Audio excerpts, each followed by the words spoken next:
You see, in this life, àwọn àfáà kan tó bá sọ̀rọ̀ Ọlọ́run sí ẹ ní etí, ẹ̀rù máa bà wọ́ gan, ìwọ gan máa tún èrò ara ẹ pa, ó máa bẹ̀rẹ̀ sí ní máa ṣe dáadáa even when you have been misbehaving before. Let's take a listen. Tó pààyàn ní Ìlọrin Abdulrahman tó pààyàn ìwọlẹ̀ fọ̀rọ̀ rẹ̀ ti sí.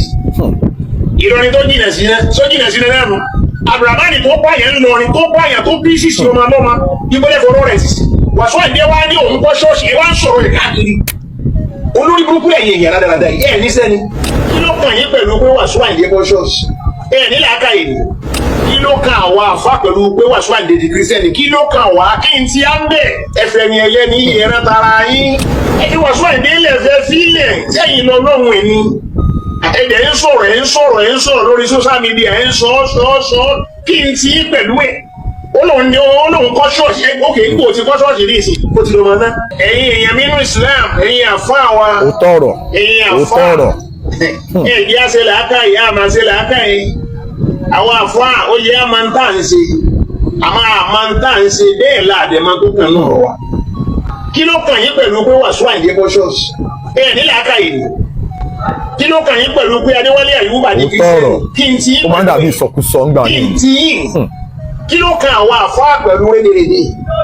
Ẹ bá wá ń sọ lọ bẹ́ẹ̀ bá ń sọ ọ́ bọ̀ ẹ̀ tún wá máa dákọ̀ bàbá wa ṣó Fárúkù oníkìkìpá. Ẹ̀dẹ̀ fẹ́ mú bàbá wa Fárúkù oníkìkìpá ẹ fẹ́ mú wọn tẹ́lẹ̀ ni. Ẹ wá ń da gbogbo ẹ̀ pọ̀ mọ́ra wọn. Ẹ sọ̀rọ̀ Wàsó Àyìndé lọ fá.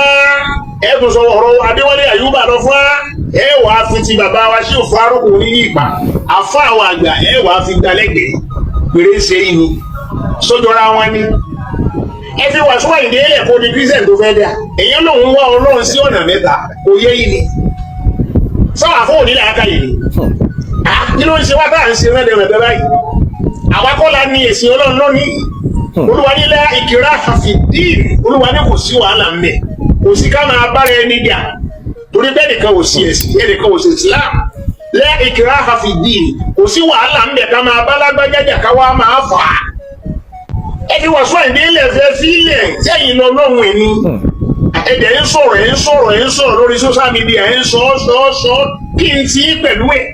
Olóhùn kọ́ ṣọ́ọ̀ṣì ókè ipò tí kọ́ ṣọ́ọ̀ṣì rí ìsìn ó ti lọ mọ́ náà. Àbí bí Mùsùlùmí kan bá kọ́ ṣọ́ọ̀ṣì tó bá kọ́ ó ti lọ mọ́ náà nù. Ẹ̀yin lẹ fẹ́ fìyẹ̀ sílẹ̀. Sáwọn àfọ̀lá fẹ́ fìyẹ̀ sílẹ̀ wà láfẹ́ kẹ́kọ̀ọ́. Ó tọrọ. Ẹ wá ní sẹ́ẹ̀ ní ìmọ̀ ẹ Wàsó Àyìndé kọ́ ṣọ́ọ̀ṣì olóhùn Ọlọ́run lọ́nà mẹ́ta ó di kírísítẹ́nì kìíní ẹ̀ ṣe la nígbà tí Ànábì wa Muhammad tó dé ìlú Mọ̀dínà àwọn ẹlẹ́sìn wo ló bá ń bẹ̀? Ẹ dá mi lóhùn yẹn àfa. Àwọn ẹlẹ́sìn wo ni Ànábì bá ní ìlú Mọ̀dínà? Ṣé bí wọ́n rí ìwà lára Ànábì